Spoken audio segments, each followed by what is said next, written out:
This is Lisa from Mobile Tech Review, and today we're going to look at something that you guys have been begging and screaming for, a review of the Dell Venue 8 Pro. This is a Windows 8 PC with an 8-inch display, only $299. We're going to look at it now. So this is the Dell Venue 8 Pro. The Pro at the end means it runs Windows, not Android. Dell made us feel a little bit confused with that naming, but there it is. This is full Windows 8. 32-bit. This is not Windows RT. That means you can run Windows EXEs. Though granted, on an 8-inch display, I don't think a lot of you are going to have serious Photoshop sessions for hours on end. Still, there's a lot of power in this little guy. For $299, it's great to see. Windows tablets no longer a $1,000 investment, and they're reaching the price point where they compete with Android and obviously the iPad as well. In fact, right now for Black Friday season, Walmart's even got it down to $229, which is the same price as the Kindle Fire HDX and the Nexus 7. Wow. Of course, that price probably won't stick after the holidays, but still mighty tempting. So you can see we got Windows 8 here. It's actually Windows 8.1. 32-bit, as I said, runs in portrait, runs in landscape mode. Now, you tend to want to hold it in portrait mode a little bit more often with something that is this size, but it works equally well both ways. And we have our desktop over here, just like you would on any Windows machine. Taskbar, my computer, my files, all that sort of thing. And the nice thing about these little affordable guys is they come bundled with MS Office 2013 Home and Student Edition. So that gets you Word, PowerPoint, Excel, and OneNote. It does not get you Outlook, though. And you can see right here our program listing. It comes with a product key, so you just enter that product key in and run the Office installation wizard, and you can see that we've got our programs here.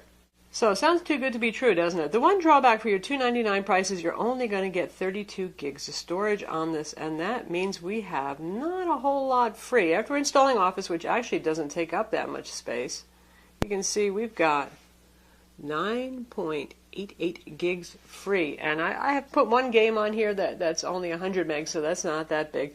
Run some Windows updates, then cleaned up after the Windows update, so not a lot of storage. If you spend $50 more, and then you're looking at $350, you can get it with 64 gigs of storage.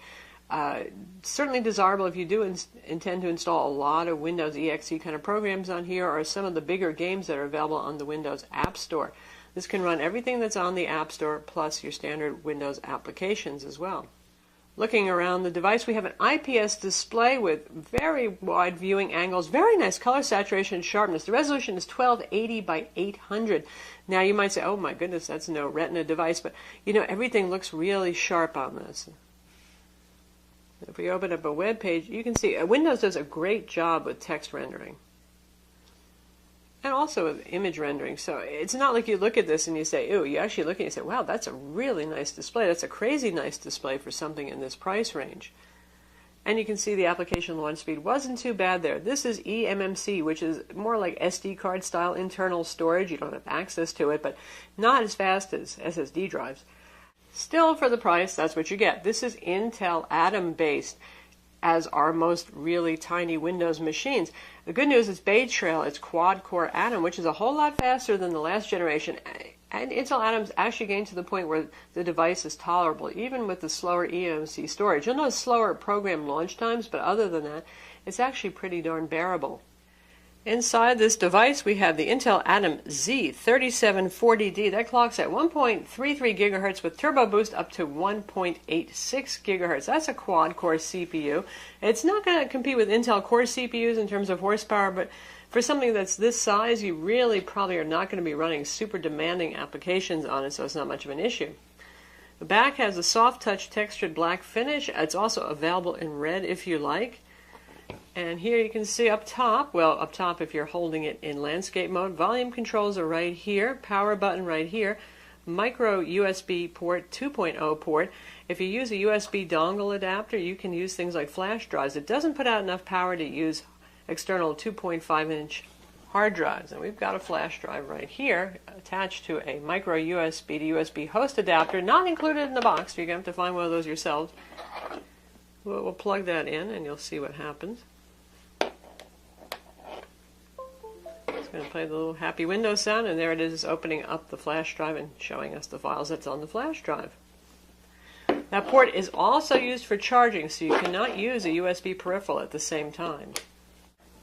Instead of having a front Windows key below the display, the Windows key is actually over here, and that will wake it up from sleep and also take you home at any point. 3.5mm combo audio jack, nice for those of you who want to use Skype. It also has built-in microphones and a built-in speaker. It's a single speaker, but it's pretty loud.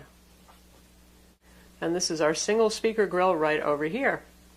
Now there's a little pop-up door over here, and this is your micro SD card slot. And you can see there's a blank area here. That's because Dell will be having ones with mobile broadband available as an option too, so that's where the SIM card slot would go. That's not available yet. Sorry, we don't know when it will be. On the back we have a 5-megapixel camera right there, and on the front we have a 1.2-megapixel camera, and the back camera is okay. It's not too bad. Front camera is certainly good enough for Skype, which of course is now a Microsoft product, so you've got that. Notice there's no HDMI, no micro HDMI on this. You can do wireless display with this, but you can't plug it into a monitor. So if you had hopes of turning this into your kind of, not the brainiest PC, but by plugging into a monitor and using a Bluetooth keyboard or something like that, no, not going to happen. This does have Bluetooth 4.0 and dual band Wi-Fi 802.11bgn. Like all these Intel Atom machines, it has 2 gigs of DDR3 low power RAM, and like I said, 32 or 64 gigs of storage for your options. On PC Mark 7, it scored 2306, which is similar to the ASUS Transformer Book T100 running on the same platform that we recently reviewed. And W Prime, 32.2 seconds to compute Pi. So that's about twice as good as the last generation Atom CPU. Definitely a performance increase there.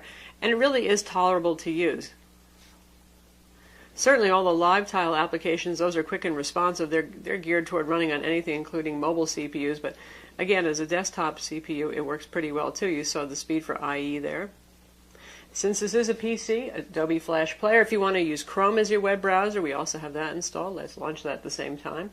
Speaking of launching that at the same time, 2 gigs of RAM means not a lot of robust multitasking here. I wouldn't go crazy with running too many programs at once unless you want to lose stability. And here we have our YouTube channel, and let's just play a video that's listed there. And this is going to use Flash Player.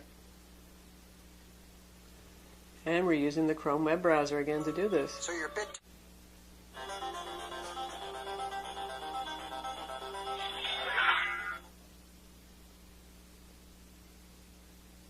This is Lisa from Mobile Tech Review, and today we're going to look at the Nokia Lumia 2520. Yes, it's a Lumia. No, it's not a phone. Obviously, this is their first 10.1 So inch here we're running tablet, it at 720p to match the display resolution, and we're going to look at it volume now. is at half.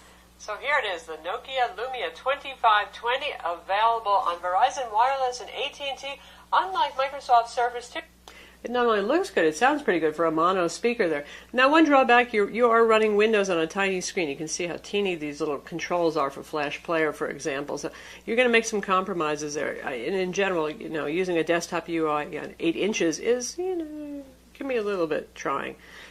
That's why Dell has an optional digital pen. This has a Synaptics digitizer. That's a new kid on the block when it comes to pen-based digitizers. So it's 10 points of multi-touch, and with a $30 optional pen, you get pressure sensitivity and palm rejection. Now, we're still waiting for our pen to arrive. We got the unit before the pen, but we have fairly high hopes for it making it at least a little easier to do things like press on these closed boxes and such.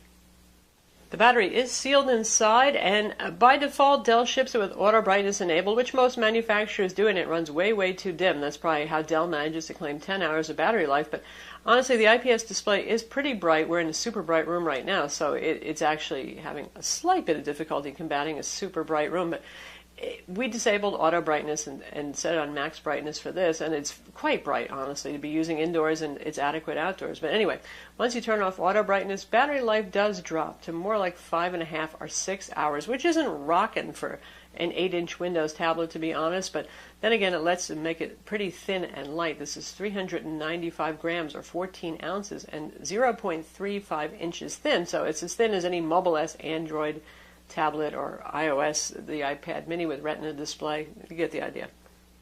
And speaking of the iPad mini, here they are together. Different aspect ratios for the display. Since the iPad mini goes with 4:3, it's going to be wider but shorter. That gives you an idea. It really is equally as portable. Certainly it's not going to stick out of a bag quite as much in terms of height, and it's going to be A little bit wider, though, our iPad mini with Retina display here.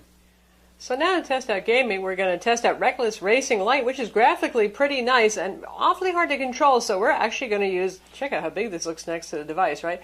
This is an Xbox 360 wired controller for PC, so we're going to use this to play the game.